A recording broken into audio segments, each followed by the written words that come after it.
그리고 2부에서는 지금 한국에서 개헌 문제로 여러 가지 논의가 진행되고 있는데요.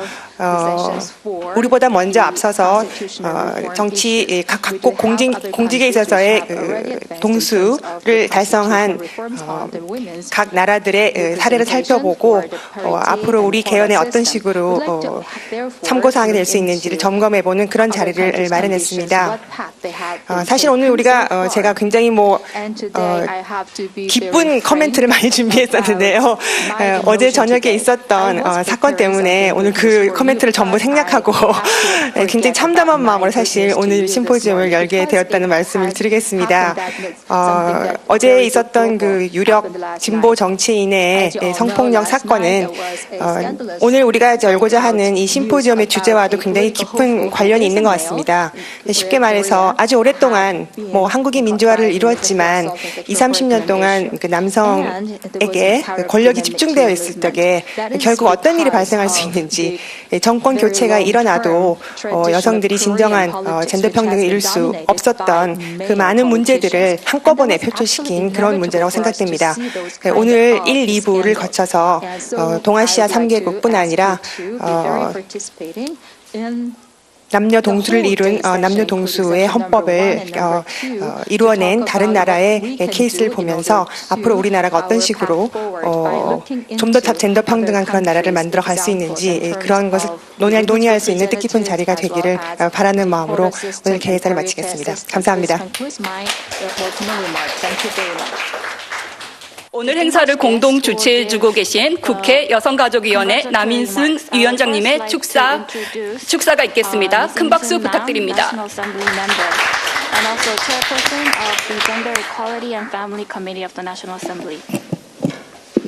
네, 그냥 앉아서 인사드리도록 하겠습니다. 네, 안녕하십니까. 국회 여성가족위원장 더불어민주당의 남인순 의원입니다. 예, 저도 어젯밤에 잠을 못 자갖고 지금 굉장히 몸이 막 아픕니다, 사실은. 근데 예, 오늘 또 굉장히 뜻깊은 저희가 오랫동안 준비해왔던 행사를 이제 하는 자리라서 정말 의미가 큰 행사인 것 같습니다. 38 세계 여성의 날을 맞이해서 개헌과 여성 대표성, 젠더 정치의 동학이라는 주제로 토론회를 개최하게 돼서 매우 뜻깊고 기쁘게 생각을 합니다. 함께 주최해 주신 우리 박주연 의원님, 그리고 국회 아동여성인권정책포럼의 공동대표이신 정춘숙 의원님, 그리고 한국여성정책연구원 권인숙 원장님, 국회 입법조사처의 이내영 차장님께 감사를 드립니다. 그리고 이번 토론회를 실질적으로 주최해 주고 계시는 한국연구재단의 일본 공동연구팀, 또 젠더정치연구소 여세연, 또 일본 오차노미즈 여자대학교 젠더연구소에 정말 깊이 감사를 드립니다. 지금 이제 대한민국에서는 30년 만에 헌법 개정 논의가 진행되고 있는 것이 굉장히 고무적이고 이번에 10차 개헌이 있기 때문에 여기에서 뭔가 이번에는 기본권에 대한 보장이 보다 진일보하기를 기대를 하고 있습니다. 특히 성평등 실현에 대해서 매우 미흡한 상황이기 때문에 이번 헌법 개정에 이것이 충실히 반영돼야 된다라고 하는 그런 공감대가 이미 있어 왔습니다. 무엇보다도 실질적인 성평등 보장의 핵심 사안으로서 정치 영역에서의 여성과 남성의 동등한 대표성이 반드시 이번에 개헌안에 포함이 돼야 된다고 생각을 합니다. 이미 프랑스나 대만이나 멕시코의 사례에서 보듯이 헌법적 차원에서의 남녀의 동등권 보장은 이미 하위 법의 차원이 아니라 헌법 수준에서 이미 명기가 되어 있기 때문에 이 점이 오늘 아마 이 토론회에서 굉장히 핵심적인 내용이라고 생각하고 이번에 대한민국의 그 개헌 과정에서도 반드시 이 내용이 포함이 돼야 된다고 생각을 합니다. 발표를 지난번에도 정말 해주셔서 굉장히 좋은 사례를 들었었는데요. 우리 국립대만대학교의 황창린 교수님, 예, 너무 감사를 드리고요. 그리고 그 미우라 마리 일본 소피아 대학 교수님, 그리고 이진옥 서강대학교 사회과학연구소 책임연구원님, 황아란 부산대학교 교수님, 또 제니퍼 M 피스코포 미국 옥시텐델 대학교의 조 교수님, 또 김민정 서울시립대학교 교수님, 또 JKF 스틸 일본 동경대학교의 조 교수님, 그리고 박선영 한국여성정책연구원 선임연구원님, 또 권수연 경상대학교 여성연구소 선임연구원님, 그리고 오늘 자장을 맡아주시는 김문주 소장님, 또 이정디 입법조사처 입법조사연구원 연구관님, 또 윤지소 여성정책연구원 부연구위원님, 또 강경희 제주대학교 교수님, 또 김은경 세종리서치개발원의 원장님, 이런 토론자들한테 감사를 정말 드리고요. 예, 자장은 우리 그 신경 교수님이 하시네요. 예, 다시 한번 감사를 드립니다. 오늘 그 저희가 이제는 여성 대표성 30%를 넘어서 남녀 동수로 나가는 것을 다시 한번 확인하고 천명하는 그런 자리가 될 것이라고 생각하고요. 정말 이 연구가 굉장히 소중하다고 생각합니다. 그래서 1, 2부로 이 나눠지는 이 연구의 내용들이 대한민국 정치에 반드시 이번에 반영될 수 있도록 저도 국회에서 최선의 노력을 다하도록 하겠습니다. 예, 마지막으로 여러분들의 건강과 평화를 기원합니다. 감사합니다. 좋은 말씀 잘 들었습니다. 다음은 박주현 국회의원님의 축사가 있겠습니다. 예, 오늘 저는 박주현 의원입니다. 오늘 개헌과 여성 대표성, 젠더 정치의 동학이라는 아주 심도 있고 또 실질적인 의미 있는 이런 행사를 제가 공동 주최할 수 있게 돼서 매우 영광입니다. 지금 한국에서는 미투 운동이 가열차게 벌어지고 있습니다. 사실 미투 운동의 우리 가장 선배는 위안부 피해자 할머니들이라고 생각합니다. 그분들의 이제 용기, 이것들이 지금 한국에서 저는 제2의 탄핵운동이라고 생각을 합니다. 이 오랜 동안 정말 쌓여왔던 적폐를 하나하나 청산하는 과정이고, 그 이제 우리 외국에서도 많은 분들이 오셨는데 아마 계시는 동안 이 한국 사회가 얼마나 역동적으로 다이나믹하게 진행되는지를 보실 수 있으리라고 기대합니다. 저는 국민의당에서 여성위원장으로 당선이 돼서 기존의 그 여성 정치 활동보다 좀 진일보한 그런 활동을 만들어가기 위해서 굉장히 노력했었습니다.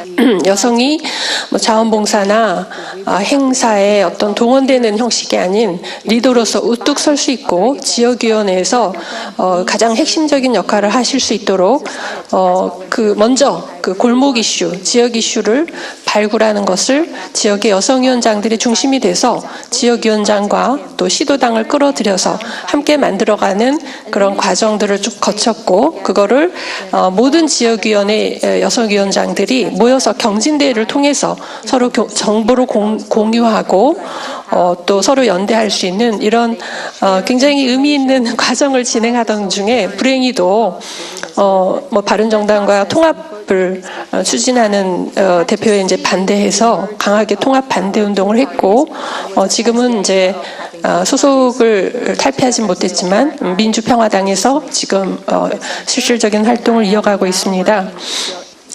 저는 우리가 연대해야 한다고 생각합니다. 우리끼리도 연대하지만 사실 차별의 모든 주체들이 연대해야 된다고 생각합니다.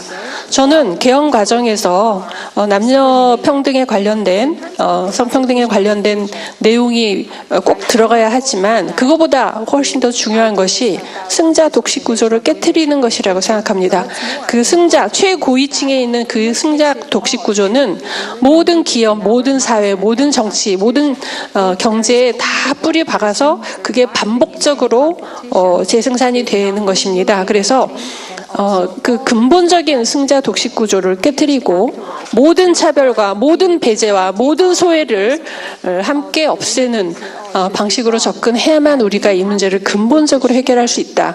그러니까 비타민의 A, B, C, D에서 어느 하나만 확 부족해도 나머지가 아무런 의미가 없다는 거 아닙니까? 그래서 어떤 차별이라도 하나가 남아 있으면 저는 전체 차별이 해소되지 않는다. 그래서 가장 중심적인 차별, 주변적인 차별 할 것 없이 우리가 차별에 관한 한 광범위하게 연대를 하고 또 끝까지 연대해야 한다. 이렇게 생각하고 오늘 우리 이제 정말 대한민국에 그리고 세계 여러 곳에서 여성 문제 관련해서 정말 오랫동안 고민해 오셨던 분들이 다 그 선수들이 다 모였다고 생각합니다.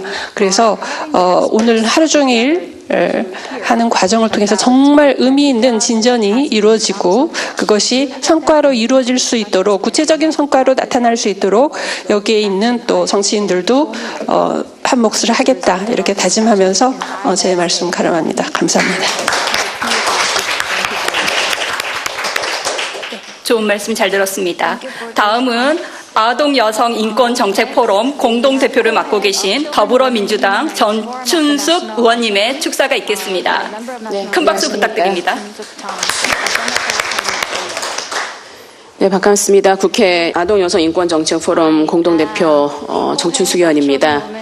오늘 개헌과 여성 대표성 젠더 정치 공학이라고 하는 제목의 심도 있는 토론회를 준비해 주신 모든 분들께 감사드립니다. 그리고 오늘 토론과 발제를 맡아주시는 또 다른 나라의 여러 가지 구체적인 사례를 소개해 주실 분들께도 감사드립니다. 저는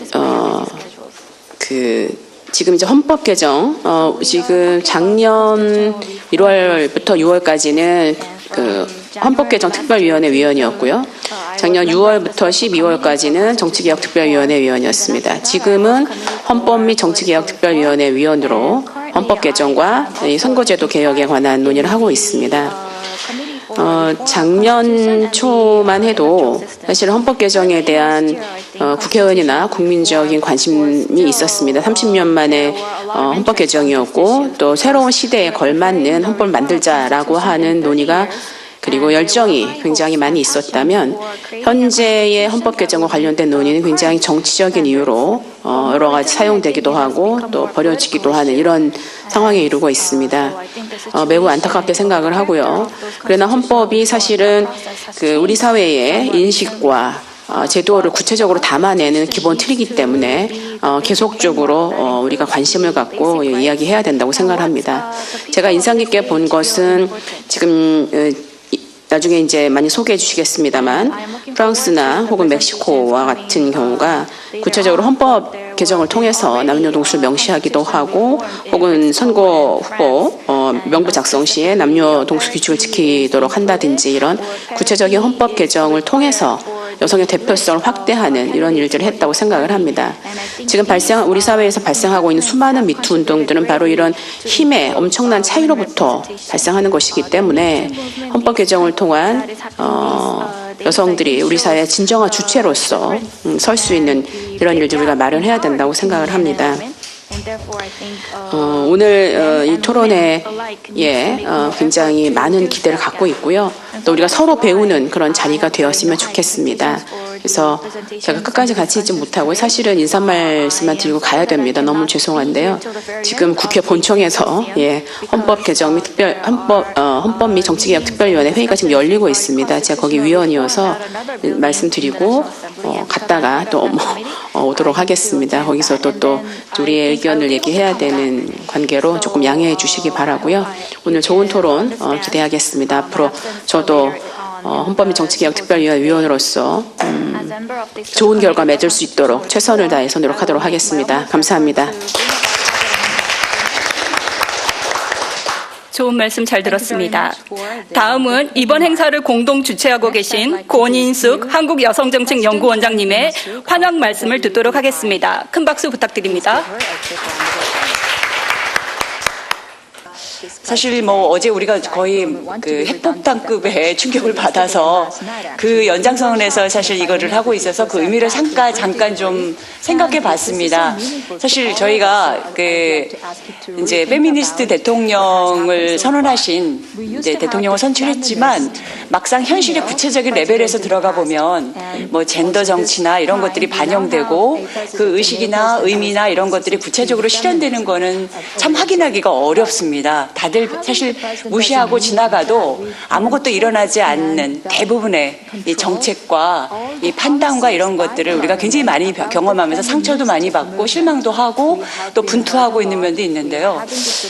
이번에 이제 미투 운동도 그렇고 이런 운동들이 발생하면서 우리 사회가 이 변화한다라는 것들이 얼마나 이 많은 것들을 고민해야 되고 구체적인 어떤 목소리들의 귀를 기울여야 하는가에 대한 새로운 이 거의 혁명적인 그런 분위기가 이제 우리 사회에 일고 있는데 헌법이라는 것을 생각해 봤을 때 사실 헌법에서 지금 뭐 젠더 정치, 뭐 여성 대표성 이런 것들을 주로 고민하는 분들은 이것을 결정하는데 중요한 역량을 중요한 어떤 권력을 가지신 분들이 아닐 가능성이 상당히 높잖아요. 그래서 이 미투 운동과 관련해서 이런 어떤 뭐 지적 성폭력이라든가 조직 문화 변화 이런 것들이 물론 이루어지겠죠. 어느 정도는 이루어질 텐데 그것보다 그만큼의 큰 비중으로 이 가장 중요한 헌법의 틀에서부터 이런 정신들이 반영될 수 있게 하자라는 것이 이런 어떤 미투 운동의 목소리 속에 담겨 있는 것이다.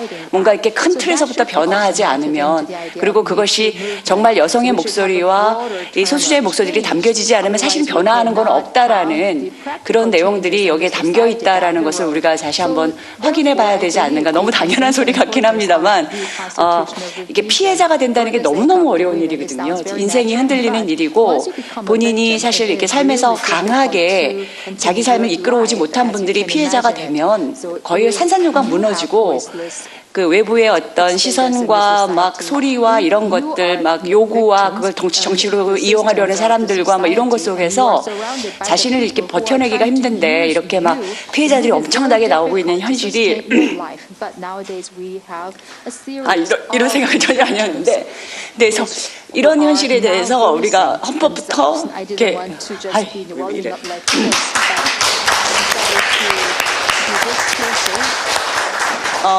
개헌에서부터 제대로 반영될 수 있도록 정말 강력하게 이 소리를 전달해야 된다라는 생각을 합니다. 약간 좀 오버해서 죄송합니다. 제 여기 오늘 참석해 주신 분들 너무 감사하고요. 오늘 굉장히 좋은 회의가 있었으면 좋겠습니다. 근데 저도 이 무슨 원장이 되고 나니까 뭐가 이렇게 바쁜 일이 많아서요.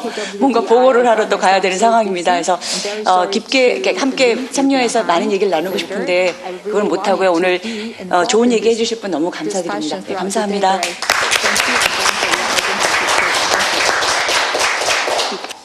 네, 일단 준비를 하고 있는 상황에서요. 제가 먼저 오늘 1부 세션 진행에 대해서 말씀을 드리겠습니다. 보다 넓은 능력군, 지금 제목이 나가고 있는데요. Larger Eligible Pool, 대만의 젠더 할당제와 지역구 여성 정치에 대한 발표를 듣도록 하겠습니다. 황창희 선생님의 프로필에 대해서는 여러분이 가지고 계시는 자료에 앞쪽에 영어, 한국어로 소개가 되어 있으니 그 부분을 참고해 주시기 바랍니다.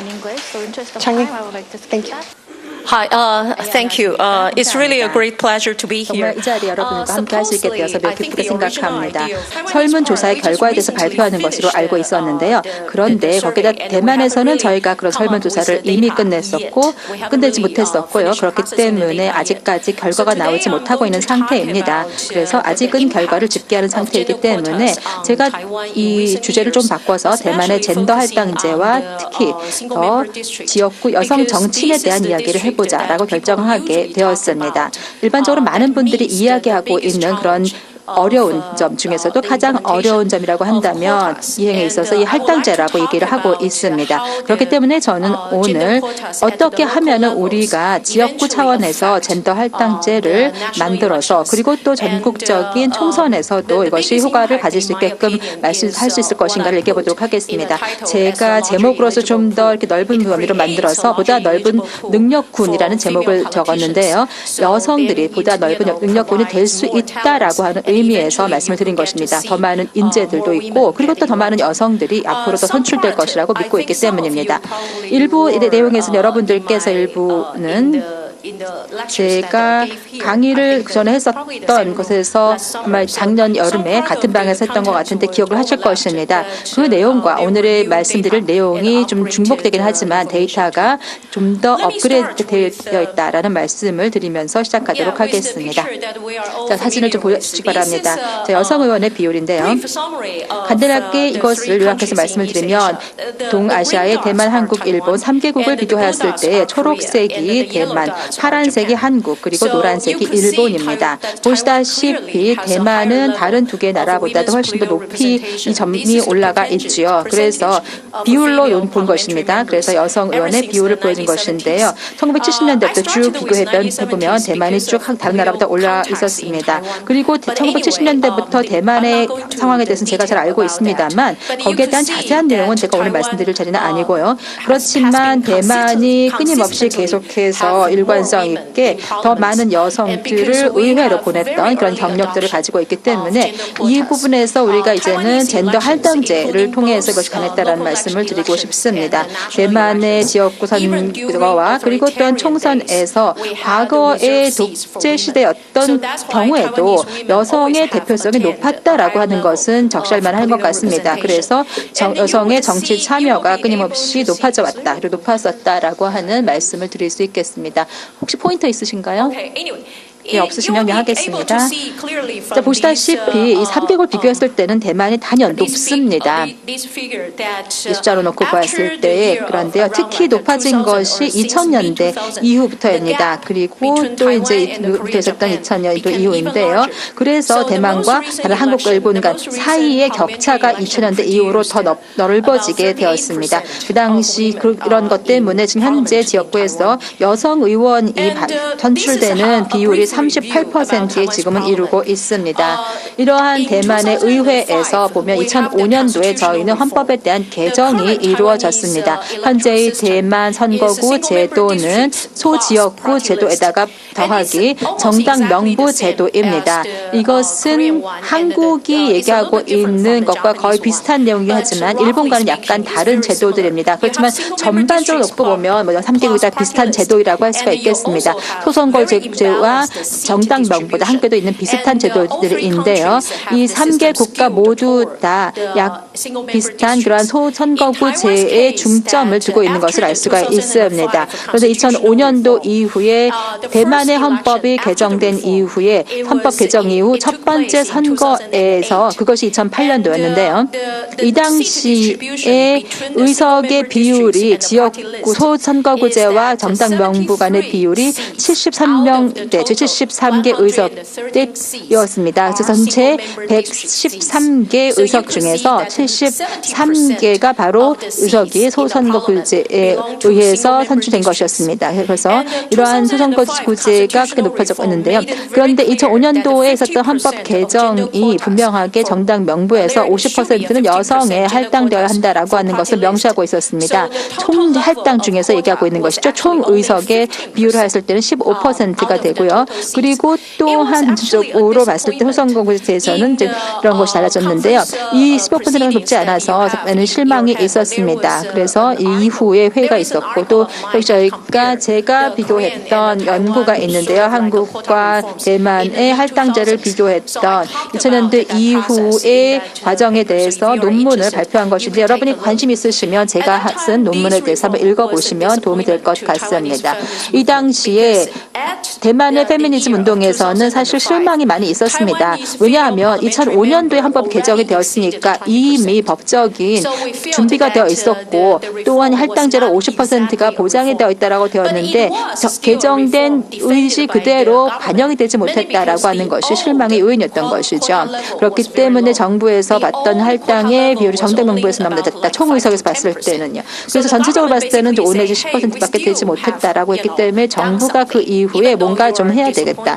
물론 이제 정부에서는 실망을 했더라도 우리가 노력을 안 한 것은 아니다라고 나오기도 했습니다. 그런데 페미니스트의 입장에서는 그 당시에 페미니스트들은 이 소선거구제에서 나왔던 의도는 좋지만 결과가 나빴던 것에 대해서 굉장히 실망했던 것입니다. 그 전체 의석의 70%가 이제 이런 부분이었는데 그래서 여성이 의회에 선출되는 비율이 2007년도 이후에 떨어지고 있다는 것에 대해서 굉장히 우려를 표명을 하였습니다. 있습니다. 그런데 실제로 보시면 이것과는 다를 수 있는데요. 이 사진을 봐주시기 바랍니다. 2018년도 이후에는 실제로 소선거구제로 선출되었던 여성의 의원 수가 실제로는 더 높아지게 되었습니다. 그래서 21.5%였던 것이 이것이 2000년대 후반인데요. 나중에 약간 더 올라서 2000년대 중반에는 26%가 되었고 그 다음 2015년도 이후에는 31.5%가 되었습니다. 31.5%의 소선거구제 의원들이 여성이다라는 것입니다. 이것은 약간 놀라운 일로 다가왔습니다. 저희가 보기에도요. 놀랍지만 좋은 것이었죠. 우려를 하기를 떨어질 것이라고 생각을 하였는데 떨어지지 않고 또 올라갔기 때문입니다. 그러면 어떤 여성 의원들이 소선거구제를 통해서 선출되는지를 살펴볼 수가 있겠습니다. 그래서 저희가 3군 정도의 여성군이 선거에 선출된다는 것을 살펴볼 수가 있다는 것을 알게 되었습니다. 첫 번째는 굉장히 중요한 것인데 가족 배경입니다. 가족 배경이 좋은 여성이 지역구 당선된다는 것이죠. 지역의 정치 가문 출신이라든지 하는 것입니다. 지역 정치 가문이라고 하는 것은 주로 그런 가족들이 있기 마련이고 가족들 중에서 원로 정치가도 있고요. 아버지라든지 오빠라든지 이런 사람들이 명망 있는 정치가인 경우가 많이 있습니다. 그러면 그 이전에 지역 정치에서 기반을 탄탄하게 만든 가문이라는 것입니다. 이런 분들이 선출이 많이 되더라고요. 두 번째로 제가 이제 말씀드릴 것은 굉장히 중요한 것으로서 이 스스로가 지역 정치인이 된 분들이 있었습니다. 지방의회 의원이 된다거나 지방정부의 관료가 된다거나 했던 이런 분들인 것이죠. 그래서 지역의회에서 의원을 당선되기도 했었고 아니면 지방정부에 들어가서 올라가서 관료가 된 분들인데요. 가끔은 이런 분들이 예를 들어서 부시장 출신이 많습니다. 소도시의 부시장이나 정무부시장 이런 출신들이 많고요. 아니면 대도시에서도 광역시 같은 곳에서 이런 부시장을 했던 분들이 정치에 입문하는 경우가 많이 있었습니다.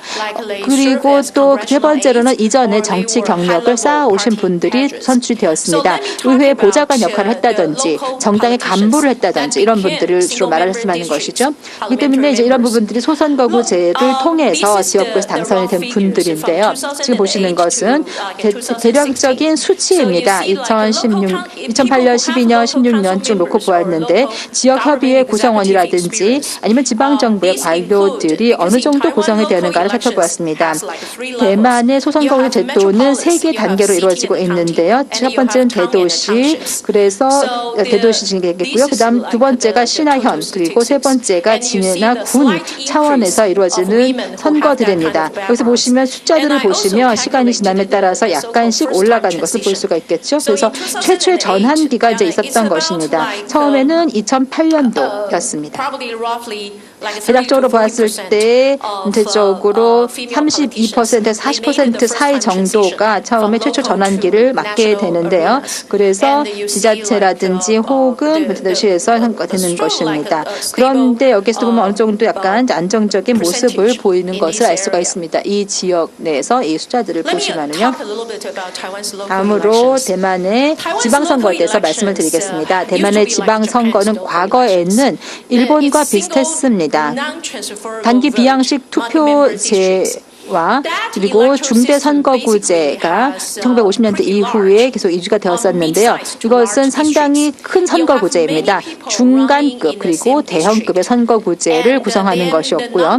그리고 또한 실제 선출되는 사람들의 숫자는 바로 그 지역구의 크기에 따라서 달라지게 되어 있었습니다. 여성에게 이 소선거구에서 계속해서 보장이 됐던 거죠. 여성에 대해서는. 그 1950년대 이후로 계속 유지가 된 것입니다. 그러다가 1998년에 할당제에 대한 개혁이 이루어졌습니다. 소선거구제 선거에서 조금 더 개선이 이루어진 것입니다. 그리고 또 3단계 행정구역이 있다라고 아까 말씀을 드렸는데 세계 수준이 바로 대도시와 시현과 진군 세 가지인데요.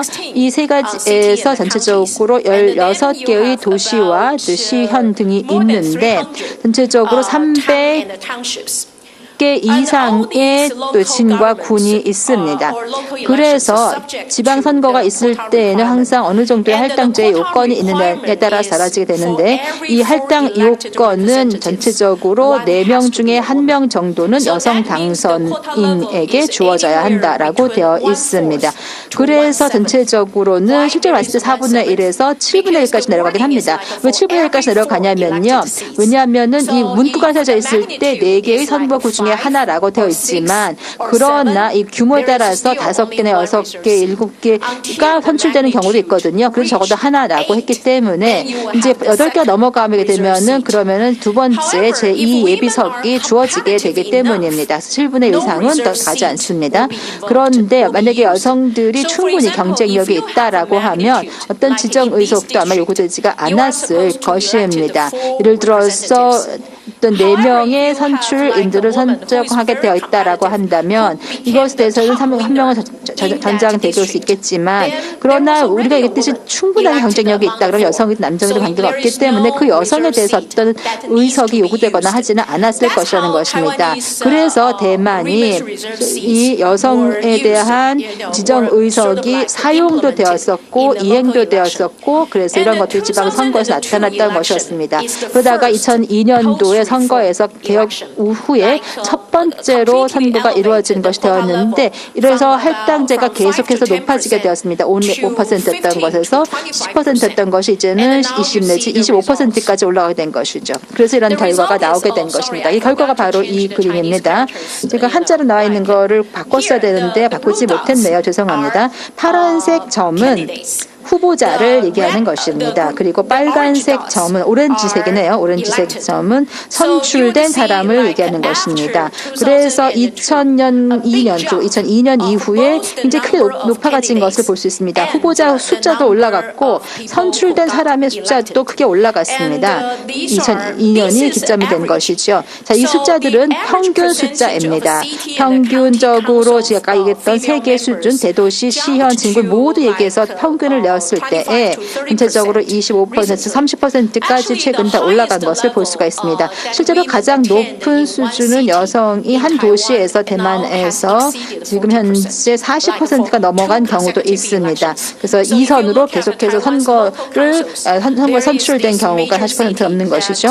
대도시 같은 경우에 여성의 대표성이 그 위원회에서 40%까지 넘어간 경우도 있다라는 것입니다. 이미 선거는 2번에 걸쳐서 이루어졌고 2번 모두 다 그렇게 진행이 되었던 것입니다.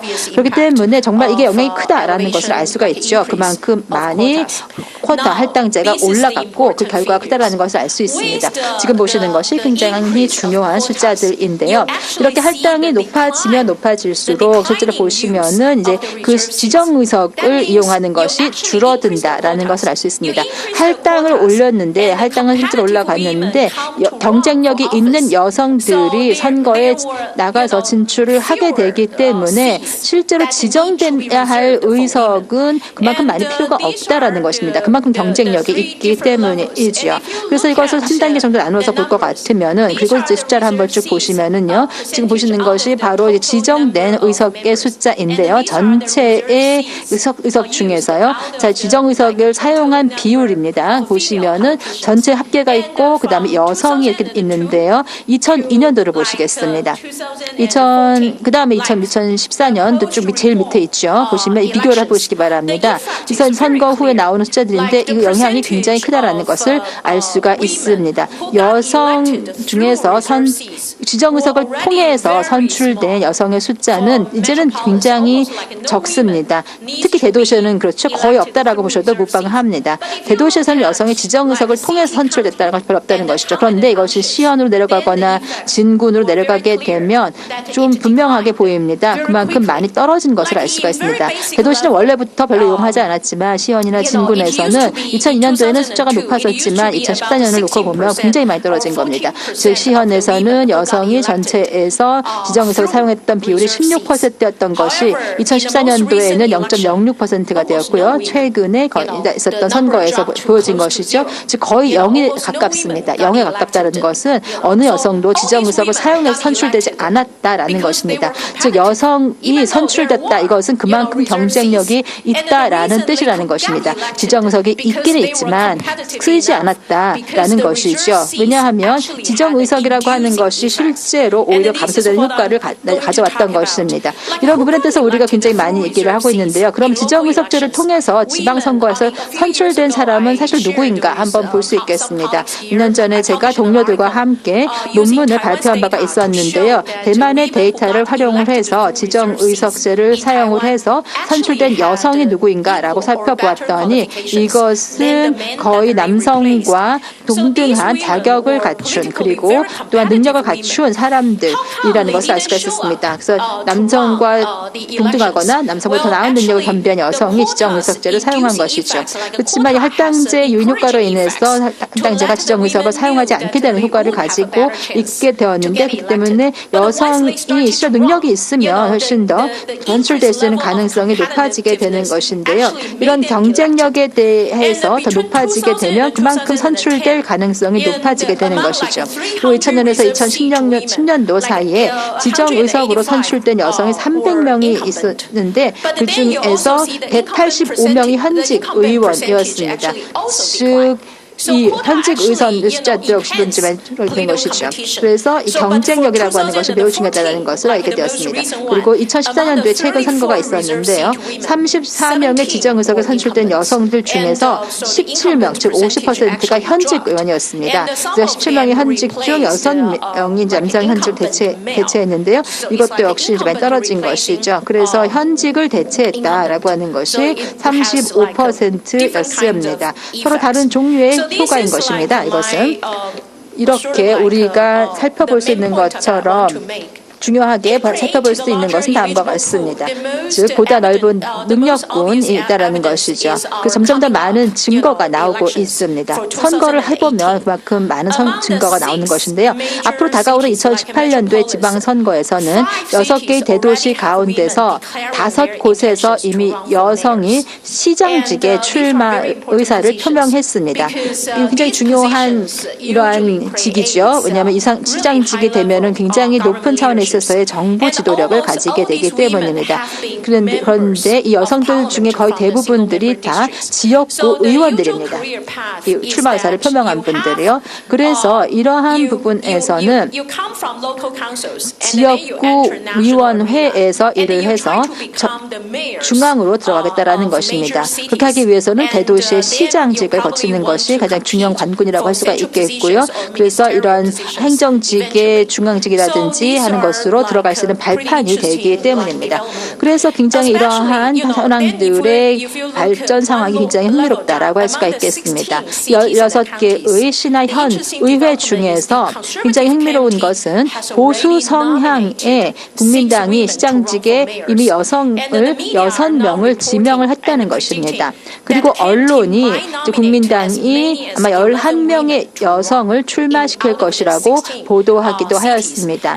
16개의 도시 중에서 11명을 여성으로 후보를 삼겠다라는 것이죠. 굉장히 큰 것입니다. 그리고 지명된 6명의 여성들은 모두 지역구 의원이거나 지방의장입니다. 이런 분들은 굉장히 경쟁력 갖추고 계시는 분이고 여성이 이러한 선거에 충분한 경쟁력을 가지고 있다고 할 수가 있겠습니다. 결론적으로 말씀을 드리면 대만은 이런 여성 할당제에 대해서 굉장히 종합적으로 사용을 해왔습니다. 이렇게 시행한 결과 정치적 재능을 가진 여성들의 인력풀이 여러 면에서 더 커지게 되었습니다.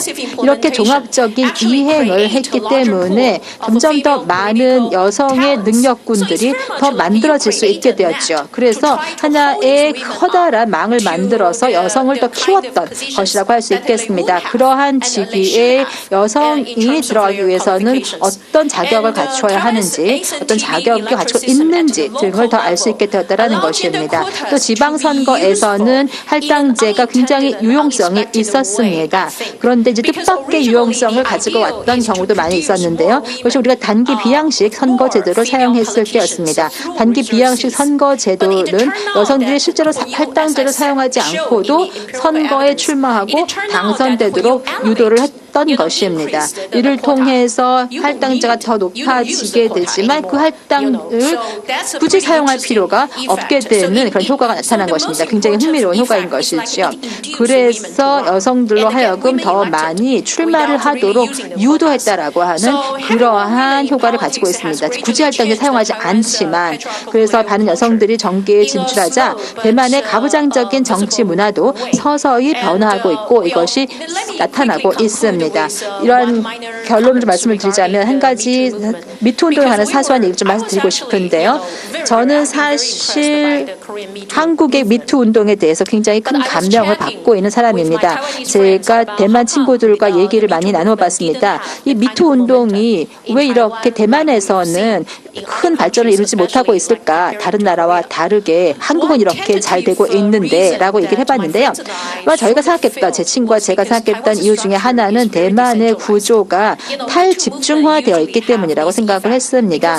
미투 운동이라고 하는 것이 효과를 갖기 위해서는 정말로 어떤 힘 있는 사람, 정부 신과 같은 사람이 이렇게 밝혀져서 큰 영향력을 갖게 되는 어떤 아주 가시적인 효과가 있어야 되는데 대만의 경우에는 이미 너무나 분산화되어 있기 때문에 그만큼의 권력의 집중을 가진 사람이 없다라는 것이죠. 대만 같은 경우에는 아마 이러한 것이 이루어지기에는 아직 초기가 아닌가 생각하는데요. 여성이 권력을 가지고 있고 좀 다른 그 구조를 가지고 있기 때문이라고 생각할 수 있겠습니다.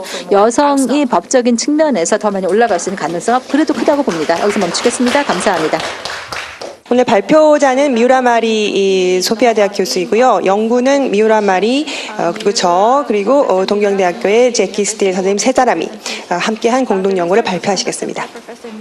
For 20 minutes. Okay. Well, hello everyone. My name is Mari Mira, and thank you very much for having such a great opportunity. Thank you for having pleasure and also honor 이렇게 to 저를 오늘 speak. 이렇게 강연할 수 있는 기회를 주셔서 감사드립니다.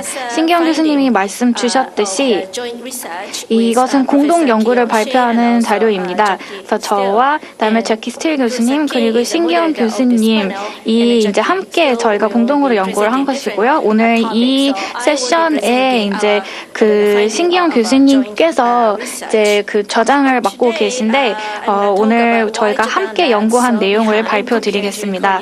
그래서 방금 말씀 주신 것처럼 일본이 왜 이렇게 여성 정치 참여에 있어서 좀 뒤처져 있는가를 볼 것이고요. 3국 중에서도 아마 가장 남은 여성의 전체 대표성을 갖고 있을 겁니다.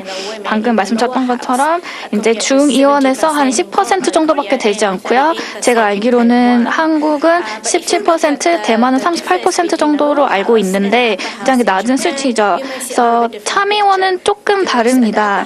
왜냐하면 참의원에서는 한 20% 정도가 여성이고요. 이제 중의원의 10%보다는 좀 상당히 높은 편이죠. 저희가 10월 달에 선거가 있었는데 여성의 정치 참여가 9.8%, 9%에서 10%를 넘게 되는 계기가 되었습니다. 그래서 좀 이렇게 그 회의적이긴 하지만 그럼에도 불구하고 이러한 개선세가 고무적인 부분이 있다라고 말씀드리고 싶고요. 대만과 한국과 다르게 일본에는 할당제가 없습니다. 그래서 할당제가 없이도 참의원의 여성 선출 의원이 20% 정도 된다는 것은 좀 긍정적이나 중의원에서는 이제 10%를 겨우 넘은 것이 앞으로 많이 개선해야 될 부분가 있을 것 같습니다. 그러면 왜 이렇게 여성들의 정치 참여가 낮은가? 일단 중의원과 참의원의 어떤 시스템 자체가 다른 것도 저희가 눈여겨볼 만하고요.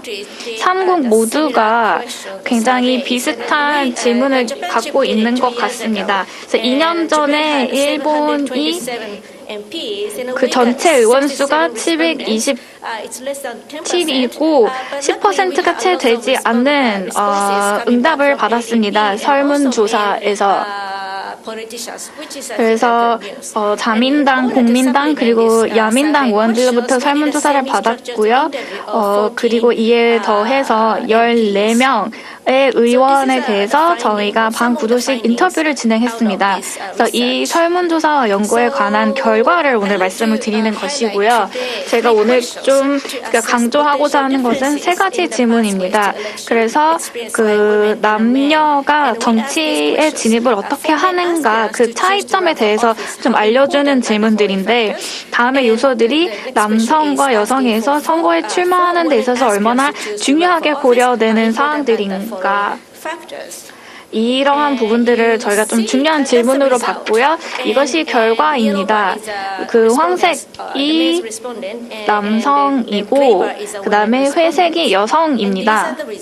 자, 이렇게 결과가 나왔고요. 사실 어떤 젠더의 차이가 크게 나타나지는 않았습니다. 대체적으로 비슷한 양상을 이제 노란색과 회색이 보여주는 것을 아실 수가 있고요.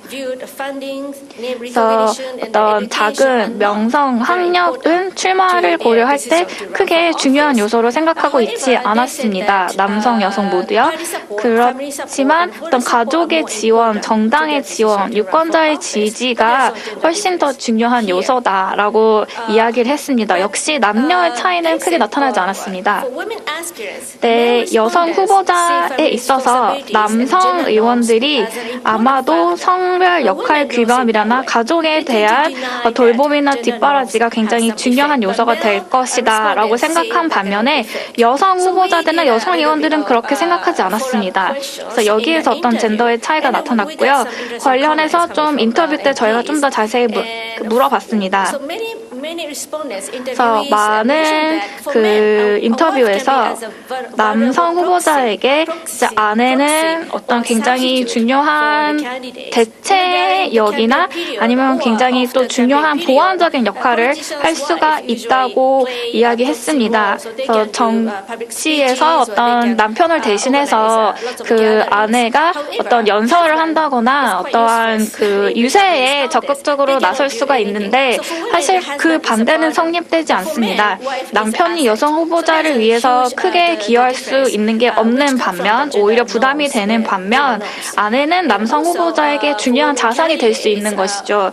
또한 여성 후보자 같은 경우에 이제 육아를 마치지 않고 아직 이제 양육을 하고 있으면 그게 오히려 그 부정적으로 비춰질 수가 있는데 육아를 모두 마친 경우라면은 오히려 이게 굉장히 긍정적인 요소로 유권자들이 바라볼 수 있다는 점이 있었습니다. 왜냐하면 모성과 어떤 육아를 한 경험 자체가 그 여성 후보자에게 어떤 신뢰를 부여하는 원천이 되기 때문입니다. 하지만 그러한 경험이 없다거나 아직까지 양육을 하고 있는 단계라면 오히려 유권자들의 부정적인 생각이 그 대상이 될 수가 있습니다. 그래서 따라서 그 여성 후보자들은 어떤 남성성을 내재하고 있고 남성과 다를 바 없다라고 이야기를 하고 다닙니다. 바나나라고 이제 이야기를 하고 다니는 여성 후보가 있는데요. 오히려 남성의 자켓이라던가 어떤 남성의 그 양복을 겉으로만 입고 있다. 당연히 안으로는 여성이고 여성성을 가지고 있지만 오히려 이런 정치적인 목적으로는 남성인 척을 해야 된다라고 이제 이야기를 하는 것을 제가 많이 답변을 들었습니다.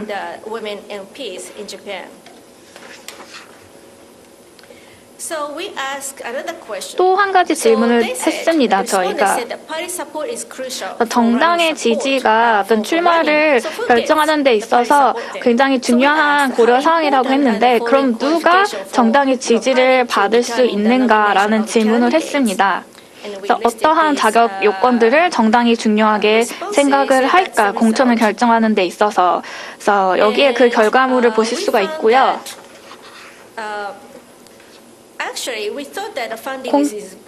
저희는 자금력이 중요할 거라고 생각했는데 사실 거기에 있어서는 젠더 갭이 두드러지지 않았습니다.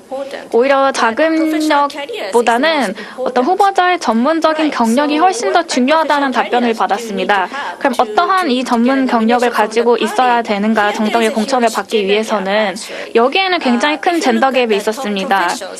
네, 그 정치인 선출이 되기 전에 남과 여가 어떠한 직업을 갖고 있었는지를 보면 큰 차이가 있었습니다. 남성들의 같은 경우에는 어떤 지방의회, 관료, 노동운동 같은 직업을 많이 갖고 있었는데 여성들 같은 경우에는 교수, 의료진, 지방의회, 그다음에 노동운동, 그다음에 선교사, 변호사, 미디어 등의 직업을 많이 갖고 있었습니다.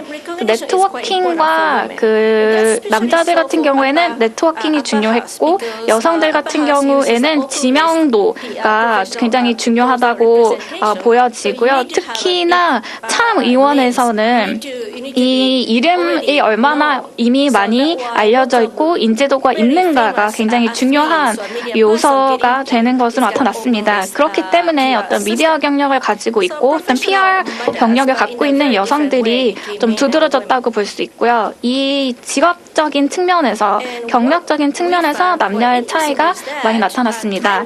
저희가 또 그 흥미롭게 어떤 봤던 부분이 시간과 관련된 문제입니다. 지금 정당 투표가 아닌 개인 투표제이기 때문에 유권자가 정당을 보고 이제 투표를 하는 것이 아니라 그 후보자를 보고 그 후보자에 대한 투표를 하는 체계이기 때문에 이것이 오히려 여성의 정치 진입에 장애가 되고 있다는 점을 알게 되었습니다. 왜냐하면 이러한 체계 하에서는 실질적으로 시간을 많이 투입하는 게 굉장히 중요한데 발로 뛰는 것이 굉장히 중요한데 여성은 어떤 다른 여러 가지 가족적인 책임 때문에 그만큼 시간을 투자하기가 쉽지 않기 때문입니다.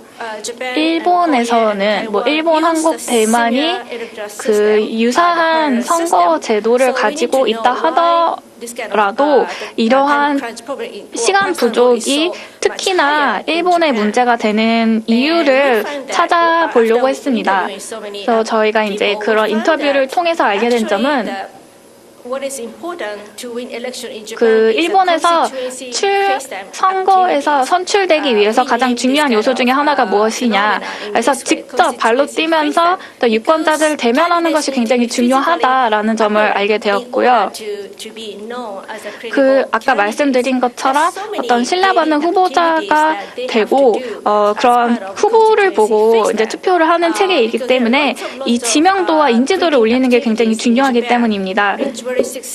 일본에서는 계절마다 때 되면 인사를 이제 그 지역구에서 하고 그다음에 그 지역의 학교나 그 당국, 경찰, 소방서, 기타 공적인 기관이나 여러 가지 행사나 단체에 참석을 해야 되고요. 그다음에 문화 행사, 페스티벌, 기타 개인 행사 등에 이제 많이 참석을 직접 해야 됩니다. 그 기회를 놓치고 참석을 하지 않는다면 신뢰받을 후보자가 될 수 있는 기회를 놓치는 것이고 오히려 페널티를 이제 받게 되는 것이죠. 시간이 부족하면 이러한 행사에 모두 참석하기가 어렵고 제가 여기에 대해서 한 여성에게 물어봤습니다. 그랬더니 하루에 10개의 페스티벌에 참석을 해야 된다. 여름에. 너무나 여름에 페스티벌이 많기 때문에 이거 이야기를 해주었습니다.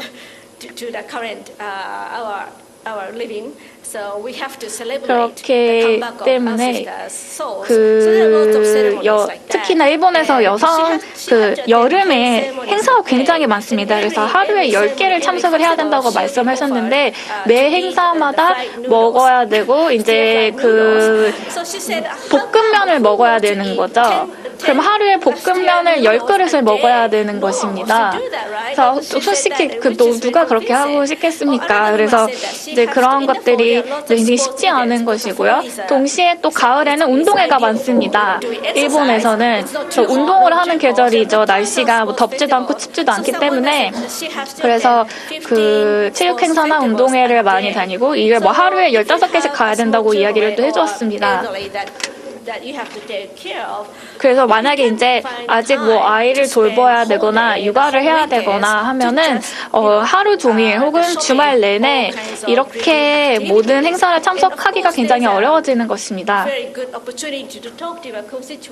그래서 이제 지역구를 돌아다니면서 어떤 지역구 시민들의 어떤 민원이라던가 피드백을 듣는 이러한 어떤 좀 깊이 있는 만남보다는 이렇게 행사에 참석해서 인사를 하고 얼굴을 알리고 이거 하는 것들을 많이 해야 되는데 사실 여성들의 입장에서 좀 더 정책이나 깊이 있게 뭔가 그러한 정책을 접근하고 싶다. 이렇게 좀 형식적이고 얕은 인사만 하는 행사에 참석하는 게 의미를 크게 찾을 수가 없다라고 생각하는 이제 분들이 많이 있는 것 같습니다. 그래서 저희가 이제 또 그 비서관을 또 저희가 만나서 인터뷰를 했는데요. 선거 운동에는 크게 육군, 해군, 공군 작전이 있다고 합니다. 그래서 해군이 굉장히 중요하다. 그래서 공군 같은 경우에는 이제 선거 기간 중 연설, 인터넷 활동 등이 있고, 그다음에 이제 그런 진보적인 그 성향의 정당들이 여기에 굉장히 두드러지고요. 그다음에 뭐 해군 작전도 굉장히 중요하다고 합니다. 이게 각종 소모임 활동에 직접 참석을 하는 것이고요. 이게 사실 시간을 많이 소요하게 됩니다. 사람들 직접 만나서 그래서 이제 이런 식으로 작전을 수행을 하면서 이제 더 세를 확장해 나가는 것이 굉장히 중요한데 굉장히 시간과 노력이 많이 투입되는 활동들이고요. 저희가 아까 말씀드렸던 것처럼 지금 한 10% 정도의 의석을 이제 여성들이 차지하고 있는데 저희가 보시면 이제 8% 정도의 여성을 가지고 있는 부분들이 이제 있고요. 자민당이 이제 가장 여성 당선자가 많은 정치당이고 그리고 이제 희망당과 입헌민주당, 일본 공산당이 20%가 넘는 이제 여성 후보자가 아니라 20%가 넘는 의석을 차지하고 있습니다.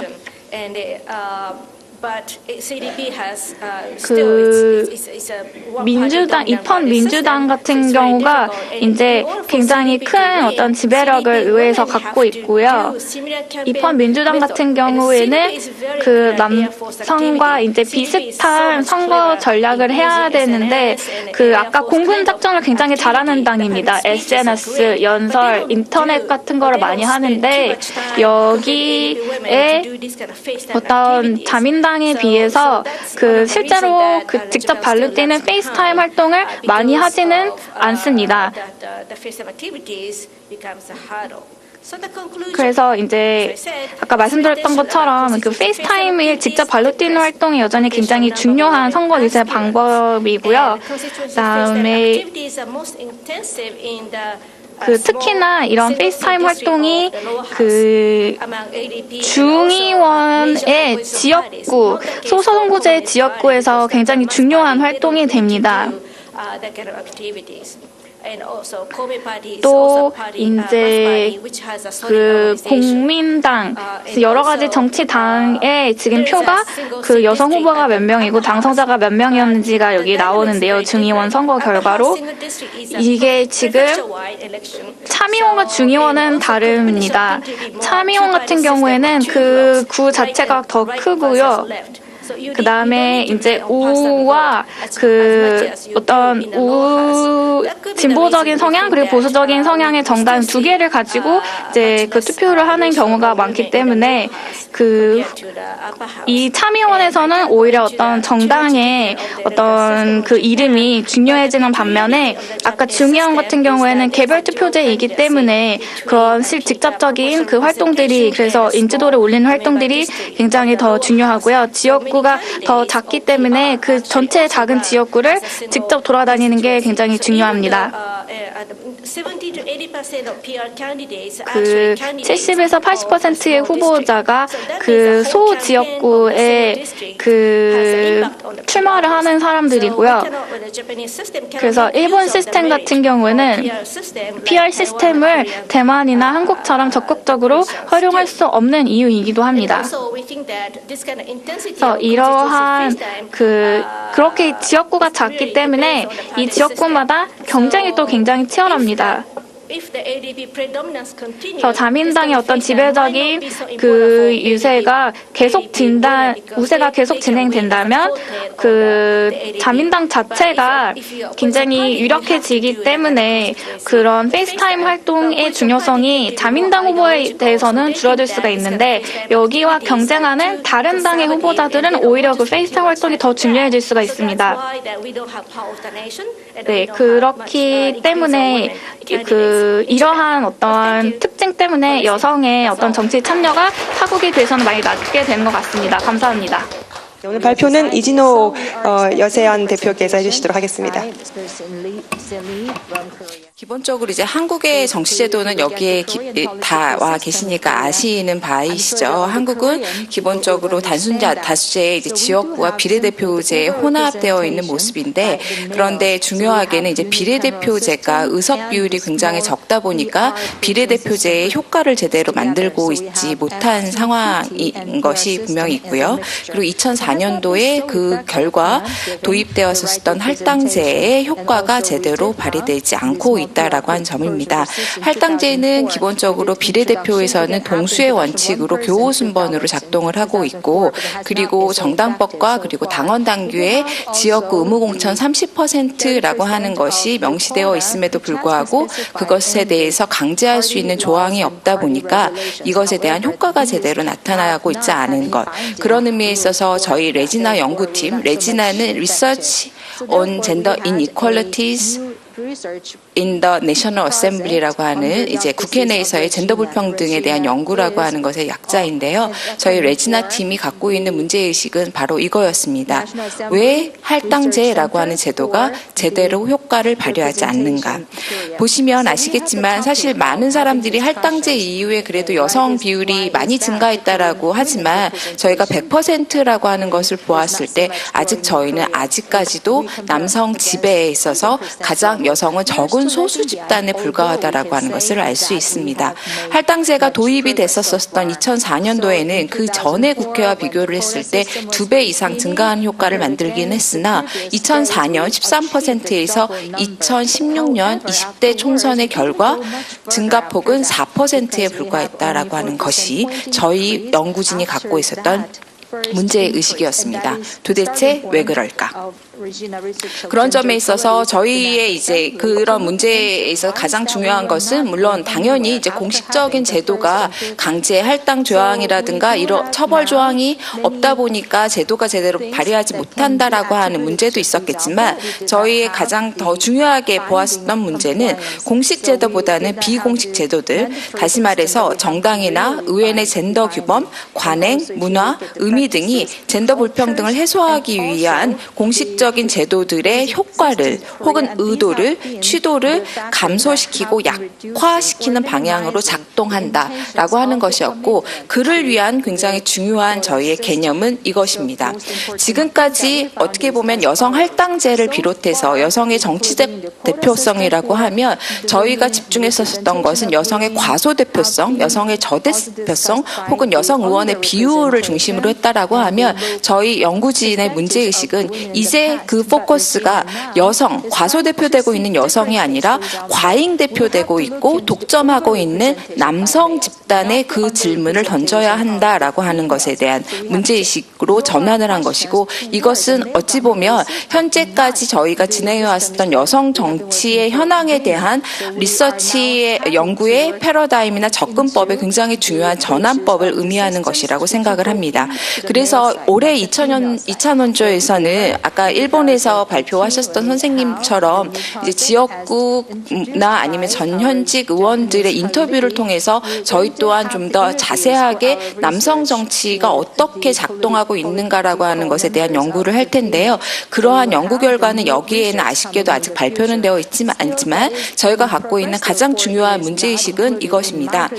지금까지는 여성의 과소대표성에 집중을 하다 보니까 여성의 문제 혹은 여성의 대표성 혹은 여성의 어떤 의원들의 의정 활동을 비롯한 여러 가지 정치적인 활동에 대해서 여성의 책임을 묻는 방식, 여성은 연대를 하지 않는다, 여성은 여성을 대표하지 않는다, 여성은 남성의 종속되는 정치만을 하면서 독자적인 목소리를 내지 못한다, 비례대표 축소 혹은 제도개혁의 미비, 이러한 것들이 끊임없이 여성 책임으로 돌아가는 방식으로서 어떻게 보면 여성 대표성에 대한 말들을 취약하게 하는 구조로 만들어졌었던 위험들을 어떻게 보면 피할 수 있는 계기가 될 수 있는 것이고, 그렇다라고 하면 어떻게 권력을 잡을 것인가의 문제가 아니라 어떻게 권력을 쥔 사람들이, 그 집단이 권력을 유지하고 있는가, 그래서 그 권력에 들어오지 못하게 진입을 왜 장벽을 치는가라고 하는 문제로 바꾸는 것이고, 거기에서 남성 지배 환경에서 어떻게 남성성이 구성되고 있는가라고 하는 어떻게 보면 문화 연구와 만나는 그런 새로운 연구 방법론을 저희가 추구하고자 하는 것이라고 생각을 할 수 있을 것 같습니다. 일본과는 약간 다른 제도들입니다. 그렇지만 전반적으로 놓고 보면 3개국이 다 비슷한 제도라고 할 수가 있겠습니다. 소선거제와 정당명부도 함께도 있는 비슷한 제도들인데요.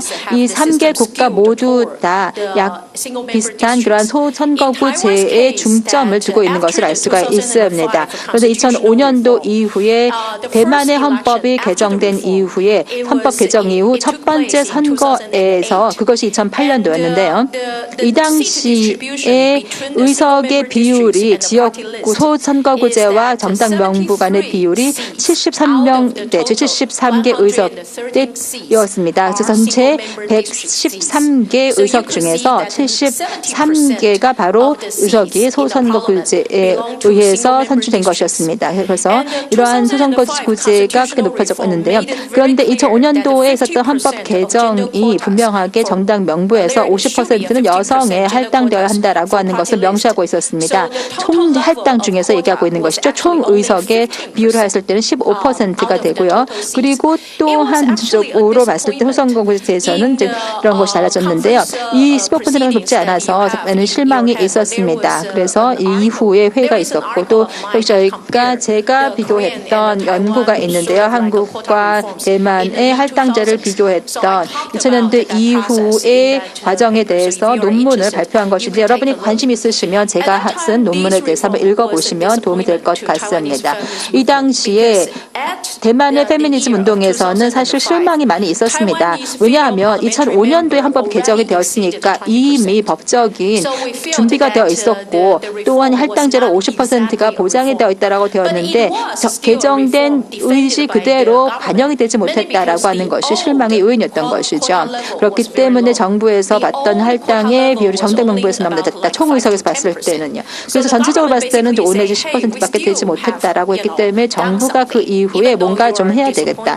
물론 이제 정부에서는 실망을 했더라도 우리가 노력을 안 한 것은 아니다라고 나오기도 했습니다. 그런데 페미니스트의 입장에서는 그 당시에 페미니스트들은 이 소선거구제에서 나왔던 의도는 좋지만 결과가 나빴던 것에 대해서 굉장히 실망했던 것입니다. 그 전체 의석의 70%가 이제 이런 부분이었는데, 그래서 여성이 의회에 선출되는 비율이 2007년도 이후에 떨어지고 있다는 것에 대해서 굉장히 우려를 표명을 하였습니다. 그런데 실제로 보시면 이것과는 다를 수 있는데요. 이 사진을 봐주시기 바랍니다. 2018년도 이후에는 실제로 소선거구제로 선출되었던 여성의 의원 수가 실제로는 더 높아지게 되었습니다. 그래서 21.5%였던 것이 이것이 2000년대 후반인데요. 나중에 약간 더 올라서 2000년대 중반에는 26%가 되었고 그 다음 2015년도 이후에는 31.5%가 되었습니다. 31.5%의 소선거구제 의원들이 여성이다라는 것입니다. 이것은 약간 놀라운 일로 다가왔습니다. 저희가 보기에도요. 놀랍지만 좋은 것이었죠. 우려를 하기를 떨어질 것이라고 생각을 하였는데 떨어지지 않고 또 올라갔기 때문입니다. 그러면 어떤 여성 의원들이 소선거구제를 통해서 선출되는지를 살펴볼 수가 있겠습니다. 그래서 저희가 3군 정도의 여성군이 선거에 선출된다는 것을 살펴볼 수가 있다는 것을 알게 되었습니다. 첫 번째는 굉장히 중요한 것인데 가족 배경입니다. 가족 배경이 좋은 여성이 지역구 당선된다는 것이죠. 지역의 정치 가문 출신이라든지 하는 것입니다. 지역 정치 가문이라고 하는 것은 주로 그런 가족들이 있기 마련이고 가족들 중에서 원로 정치가도 있고요. 아버지라든지 오빠라든지 이런 사람들이 명망 있는 정치가인 경우가 많이 있습니다. 그러면 그 이전에 지역 정치에서 기반을 탄탄하게 만든 가문이라는 것입니다. 이런 분들이 선출이 많이 되더라고요. 두 번째로 제가 이제 말씀드릴 것은 굉장히 중요한 것으로서 이 스스로가 지역 정치인이 된 분들이 있었습니다. 지방의회 의원이 된다거나 지방정부의 관료가 된다거나 했던 이런 분들인 것이죠. 그래서 지역의회에서 의원을 당선되기도 했었고 아니면 지방정부에 들어가서 올라가서 관료가 된 분들인데요. 가끔은 이런 분들이 예를 들어서 부시장 출신이 많습니다. 소도시의 부시장이나 정무부시장 이런 출신들이 많고요. 아니면 대도시에서도 광역시 같은 곳에서 이런 부시장을 했던 분들이 정치에 입문하는 경우가 많이 있었습니다. 그리고 또 세 번째로는 이전에 정치 경력을 쌓아오신 분들이 선출되었습니다. 의회 보좌관 역할을 했다든지 정당의 간부를 했다든지 이런 분들을 주로 말했으면 하는 것이죠. 그렇기 때문에 이제 이런 부분들이 소선거구제를 통해서 지역구에서 당선이 된 분들인데요. 지금 보시는 것은 대략적인 수치입니다. 2008년, 12년, 16년쯤 놓고 보았는데 지역협의회 구성원이라든지 아니면 지방정부의 관료들이 어느 정도 구성이 되는가를 살펴보았습니다. 대만의 소선거구 제도는 3개 단계로 이루어지고 있는데요. 첫 번째는 대도시, 그래서 대도시 징계겠고요. 그다음 두 번째가 신화현, 그리고 세 번째가 진해나 군 차원에서 이루어지는 선거들입니다. 여기서 보시면 숫자들을 보시면 시간이 지남에 따라서 약간씩 올라가는 것을 볼 수가 있겠죠. 그래서 최초의 전환기가 이제 있었던 것입니다. 처음에는 2008년도였습니다. 대략적으로 보았을 때 전체적으로 32%에서 40% 사이 정도가 처음에 최초 전환기를 맞게 되는데요. 그래서 지자체라든지 혹은 대도시에서 선거되는 것입니다. 그런데 여기서 보면 어느 정도 약간 안정적인 모습을 보이는 것을 알 수가 있습니다. 이 지역 내에서 이 숫자들을 보시면요. 다음으로 대만의 지방선거에 대해서 말씀을 드리겠습니다. 대만의 지방선거는 과거에는 일본과 비슷했습니다. 단기 비양식 투표제 그리고 중대선거구제가 1950년대 이후에 계속 유지가 되었었는데요. 이것은 상당히 큰 선거구제입니다. 중간급 그리고 대형급의 선거구제를 구성하는 것이었고요. 그리고 또한 실제 선출되는 사람들의 숫자는 바로 그 지역구의 크기에 따라서 달라지게 되어 있었습니다. 여성에게 이 소선거구에서 계속해서 보장이 됐던 거죠. 여성에 대해서는. 1950년대 이후로 계속 유지가 된 것입니다. 그러다가 1998년에 할당제에 대한 개혁이 이루어졌습니다. 소선거구제 선거에서 조금 더 개선이 이루어진 것입니다. 그리고 다들 사실 무시하고 지나가도 아무것도 일어나지 않는 대부분의 이 정책과 이 판단과 이런 것들을 우리가 굉장히 많이 경험하면서 상처도 많이 받고 실망도 하고 또 분투하고 있는 면도 있는데요.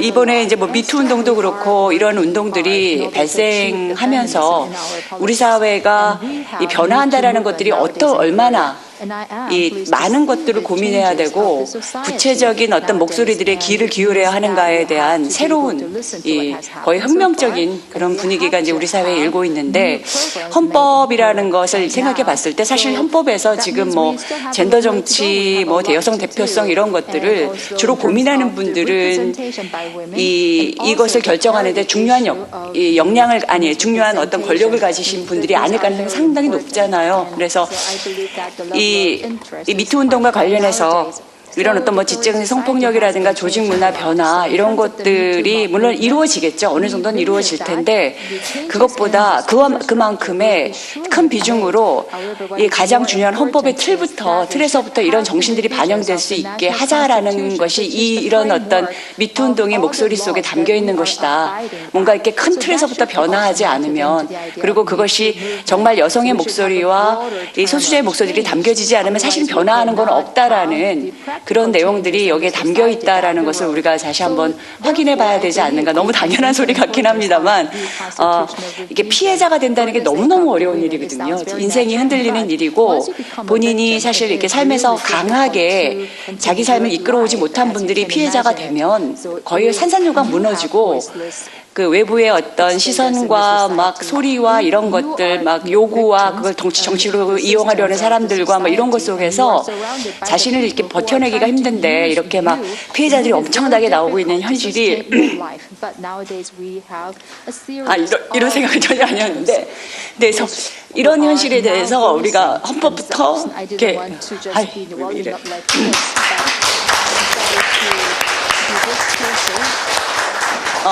개헌에서부터 제대로 반영될 수 있도록 정말 강력하게 이 소리를 전달해야 된다라는 생각을 합니다. 약간 좀 오버해서 죄송합니다. 여기 오늘 참석해 주신 분들 너무 감사하고요. 오늘 굉장히 좋은 회의가 있었으면 좋겠습니다. 근데 저도 이 무슨 원장이 되고 나니까 뭐가 이렇게 바쁜 일이 많아서요. 뭔가 보고를 하러 또 가야 되는 상황입니다. 그래서 깊게 함께 참여해서 많은 얘기를 나누고 싶은데 그걸 못하고요. 오늘 좋은 얘기 해주실 분 너무 감사드립니다. 네, 감사합니다.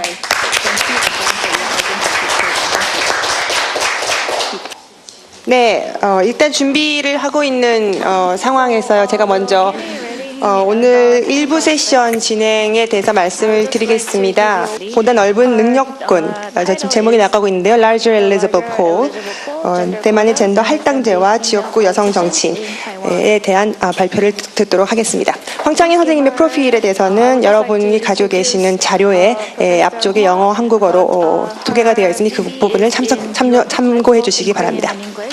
창희, thank you. Hi, thank you. It's really a great pleasure to be here. 정말 이 자리에 여러분과 함께 할 수 있게 되어서 매우 기쁘게 생각합니다. 설문조사의 결과에 대해서 발표하는 것으로 알고 있었는데요. 그런데 거기다 대만에서는 저희가 그런 설문조사를 이미 끝내지 못했었고요. 그렇기 때문에 아직까지 결과가 나오지 못하고 있는 상태입니다. 그래서 아직은 결과를 집계하는 상태이기 때문에 제가 이 주제를 좀 바꿔서 대만의 젠더 할당제와 특히 지역구 여성 정치인에 대한 이야기를 해보자라고 결정하게 되었습니다.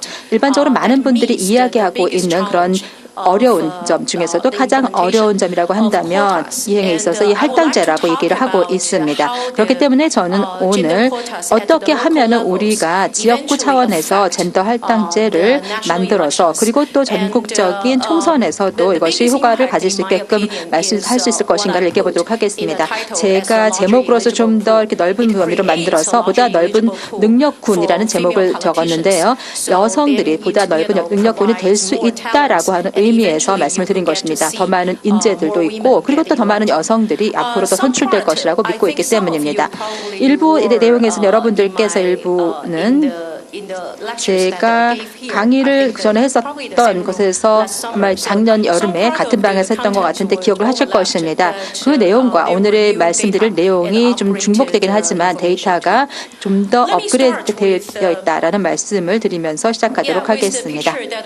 자, 사진을 좀 보여주시기 바랍니다. 자, 여성 의원의 비율인데요.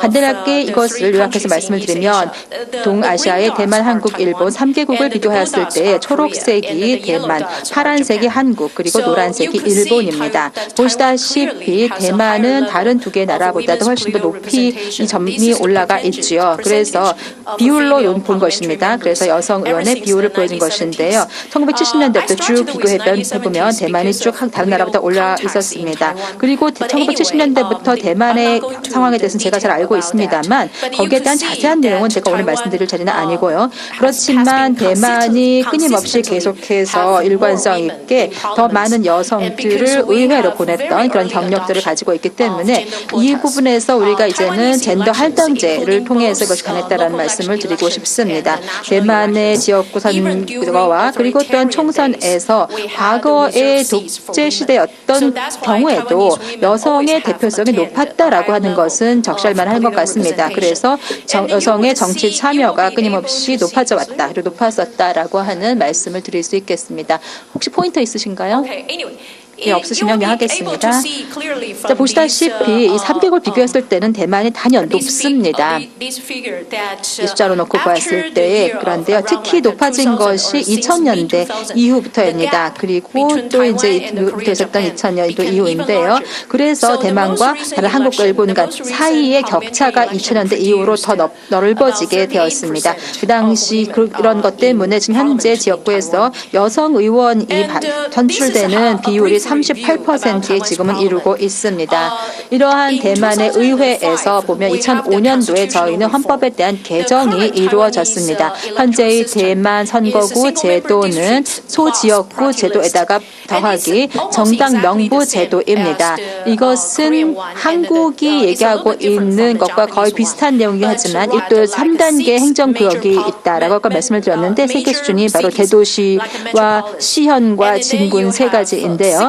이 세 가지에서 전체적으로 16개의 도시와 시현 등이 있는데 전체적으로 300개 이상의 또 진과 군이 있습니다. 그래서 지방선거가 있을 때에는 항상 어느 정도의 할당제의 요건이 있느냐에 따라 사라지게 되는데 이 할당 요건은 전체적으로 4명 중에 1명 정도는 여성 당선인에게 주어져야 한다라고 되어 있습니다.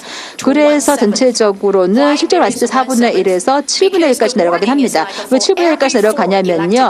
왜냐하면은 이 문구가 써져 있을 때 4개의 선거구 중에 하나라고 되어 있지만 그러나 이 규모에 따라서 5개나 6개, 7개가 선출되는 경우도 있거든요. 그래서 적어도 하나라고 했기 때문에 이제 8개가 넘어가게 되면은 그러면은 두 번째 제2 예비석이 주어지게 되기 때문입니다. 7분의 1 이상은 더 가지 않습니다. 그런데 만약에 여성들이 충분히 경쟁력이 있다라고 하면 어떤 지정 의석도 아마 요구되지가 않았을 것입니다. 예를 들어서 어떤 4명의 선출인들을 선정하게 되어 있다라고 한다면 이것에 대해서는 한 명은 전장될 수 있겠지만 그러나 우리가 얘기했듯이 충분하게 경쟁력이 있다. 그럼 여성이든 남성이든 관계가 없기 때문에 그 여성에 대해서 어떤 의석이 요구되거나 하지는 않았을 것이라는 것입니다. 그래서 대만이 이 여성에 대한 지정 의석이 사용도 되었었고 이행도 되었었고 그래서 이런 것들이 지방선거에서 나타났다는 것이었습니다. 그러다가 2002년도에 선거에서 개혁 후에 첫 번째로 선거가 이루어진 것이 되었는데 이래서 할당제가 계속해서 높아지게 되었습니다. 5%였던 것에서 10%였던 것이 이제는 20 내지 25%까지 올라가게 된 것이죠. 그래서 이런 결과가 나오게 된 것입니다. 이 결과가 바로 이 그림입니다.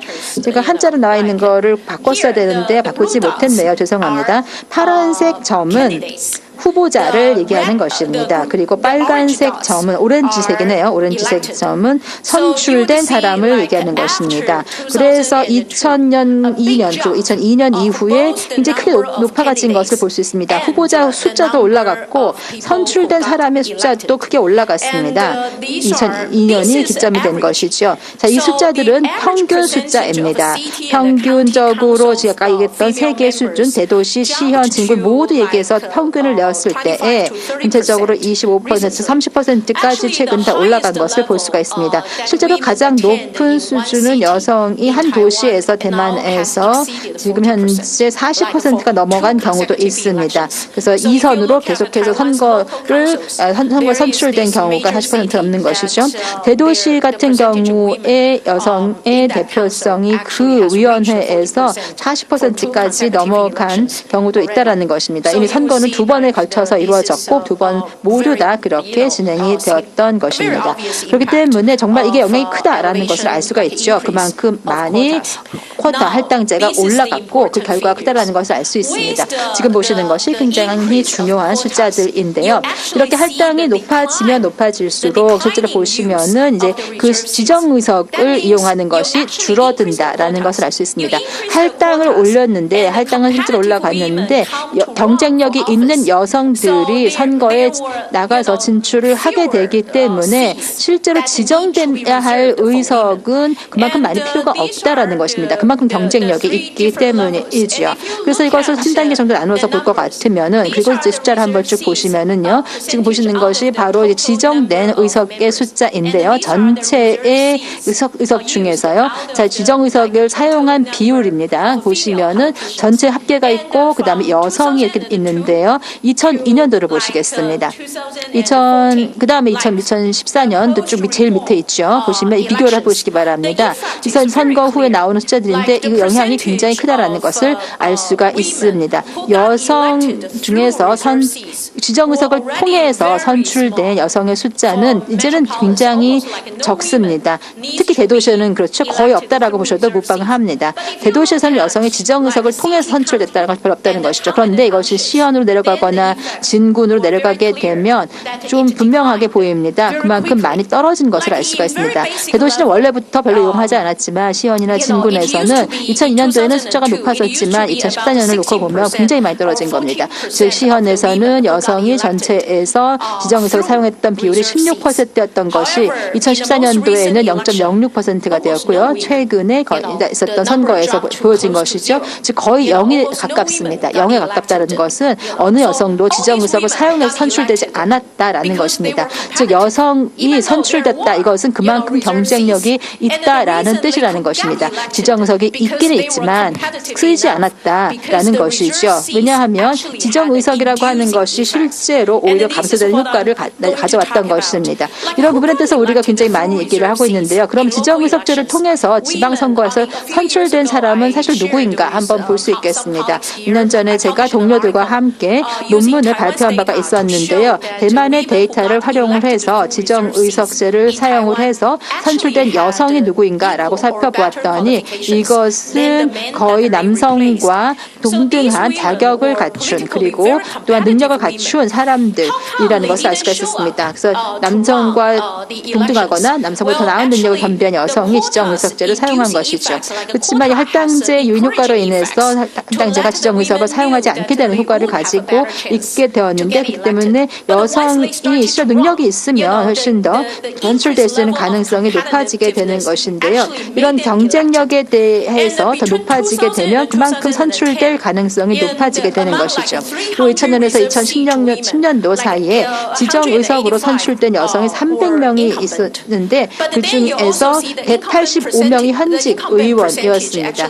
즉 이 현직 의선 숫자도 역시 문제만 된 것이죠.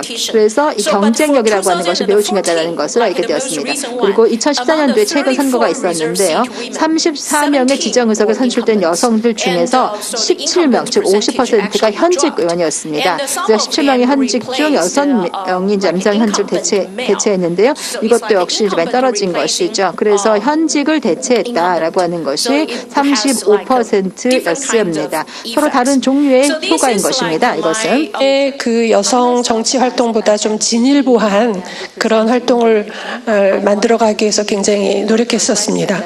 여성이 뭐 자원봉사나 행사에 어떤 동원되는 형식이 아닌 리더로서 우뚝 설 수 있고 지역위원회에서 가장 핵심적인 역할을 하실 수 있도록 먼저 그 골목 이슈, 지역 이슈를 발굴하는 것을 지역의 여성위원장들이 중심이 돼서 지역위원장과 또 시도당을 끌어들여서 함께 만들어가는 그런 과정들을 쭉 거쳤고, 그거를 모든 지역위원회 여성위원장들이 모여서 경진대회를 통해서 서로 정보를 공유하고 또 서로 연대할 수 있는 이런 굉장히 의미 있는 과정을 진행하던 중에 불행히도 바른정당과 통합을 추진하는 대표에 이제 반대해서 강하게 통합 반대 운동을 했고, 지금은 이제 소속을 탈피하지 못했지만 민주평화당에서 지금 실질적인 활동을 이어가고 있습니다.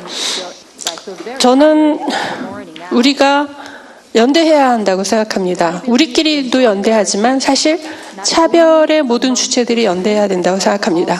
저는 개헌 과정에서 남녀 평등에 관련된 성평등에 관련된 내용이 꼭 들어가야 하지만 그거보다 훨씬 더 중요한 것이 승자 독식 구조를 깨트리는 것이라고 생각합니다.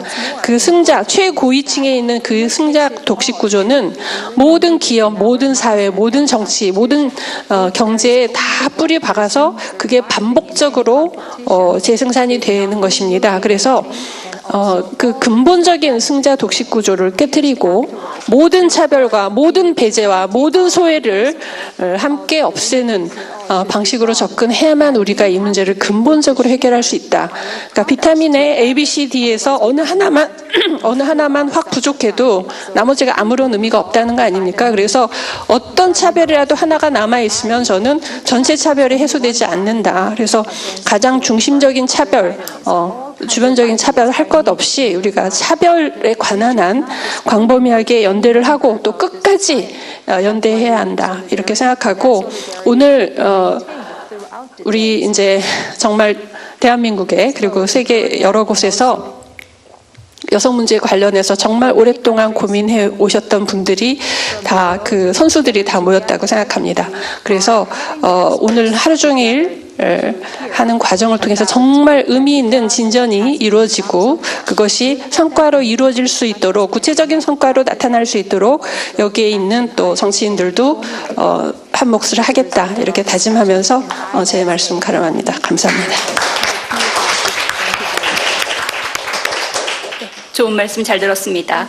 다음은 아동 여성 인권 정책 포럼 공동 대표를 맡고 계신 더불어민주당 전춘숙 의원님의 축사가 있겠습니다. 큰 박수 부탁드립니다.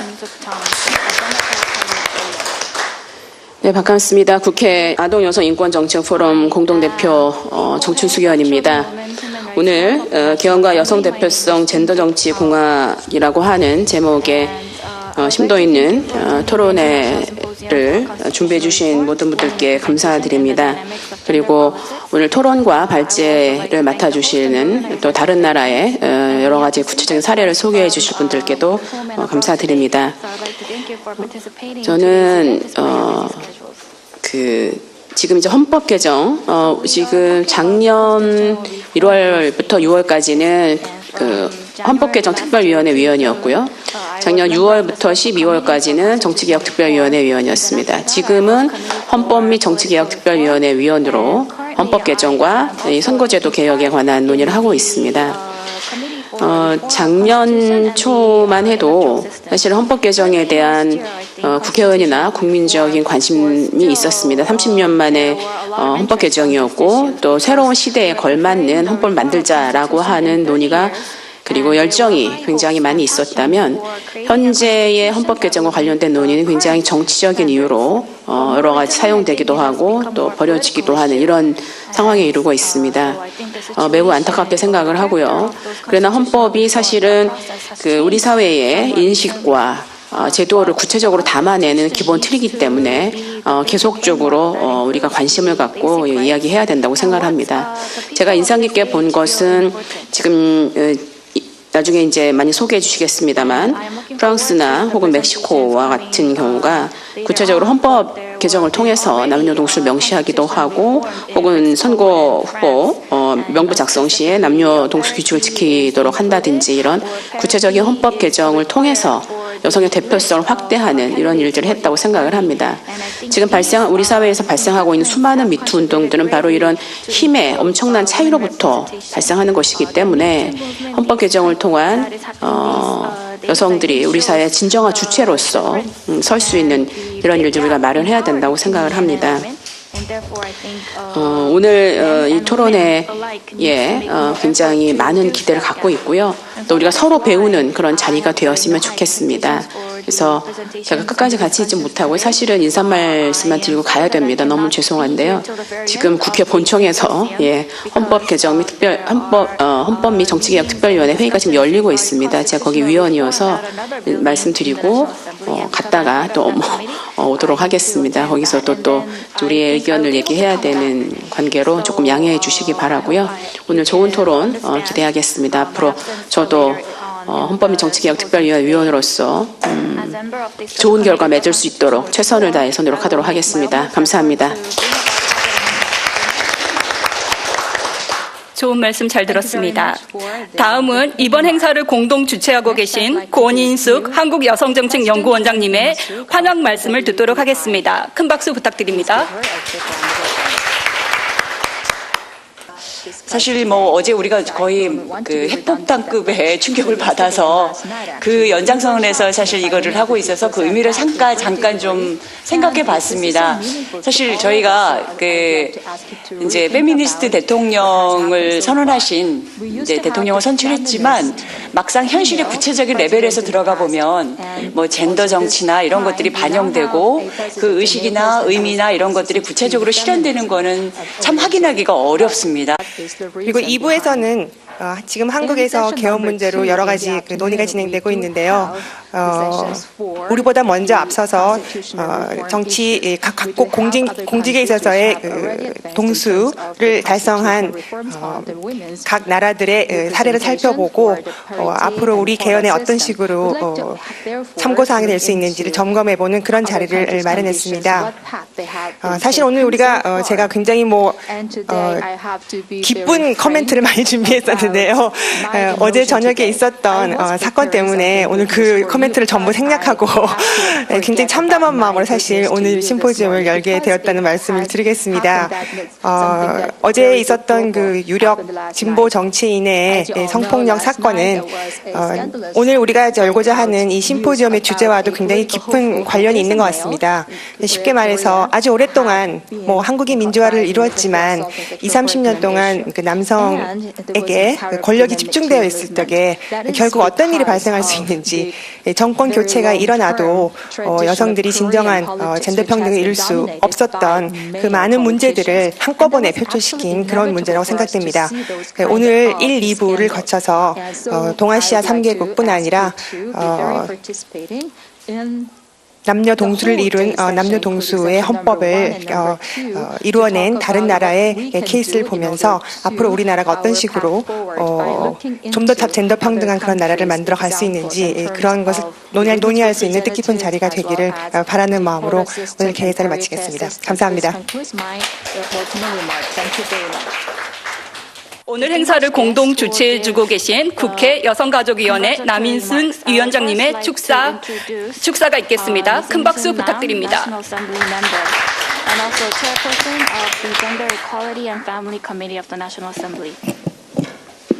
네, 그냥 앉아서 인사드리도록 하겠습니다. 네, 안녕하십니까. 국회 여성가족위원장 더불어민주당의 남인순 의원입니다.